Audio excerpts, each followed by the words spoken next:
good morning. So ngayon nandito kami sa Nagoya. So dito naghahanap kami ng mga place kung saan may mga second-hand luxury items. So meron kaming nakita dito sa, actually nakalimutan ko yung name ng place na to, pero malapit to sa temple, yung sa maraming may bilihan ng pasalubong. So parang pagka paikot-ikot kayo doon, maraming places doon where you can actually find luxury items like this. So ayan, marami siyang Louis Vuitton. Nakakagulat guys. So, alam ko na. Ano pala to eh, sa book off pala to. Sa Sakae. So anyways, may mga alahas siya. Napakaganda ng mga alahas dyan. At sobrang daming Louis Vuitton guys. Sobrang daming LV. So ayan, ang gaganda. Ganda pa ng mga items dyan. So anyways, ayan, ayan, mukhang bago pa siya. Ayan, 200,000 yen. Diba? Magkikinis pa ng mga items. So anyways, yeah, ayan, diba? Perfect, ang gaganda, ang daming mura.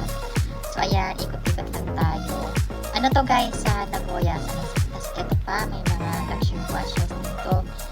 So ayan, ikot kayo dyan, may mga alahas, sa mga gusto mong bumili ng alahas, ayan, ikot-ikot lang kayo, ayan. Sobrang daming gold, my gosh. Sana mayaman ako para mabili ko din yan. Anyways, dito naman may mga wallet, ayan, may mga LV din na wallet. Lahat actually ng mga luxury items is here. Ayan, ikot-ikot lang. There's, ano din, mga relo. May mga second-hand bags na medyo luma na talaga siya. Pero it looks like, ano naman, maganda yung quality ng mga items. Ayan, o diba, mura lang. Book off to guys sa may Sakae. So, pag pumunta kayo ng Sakae guys, may hanapin nyo lang yung book off dito sa may Nagoya. Tapos ikot-ikot lang kayo.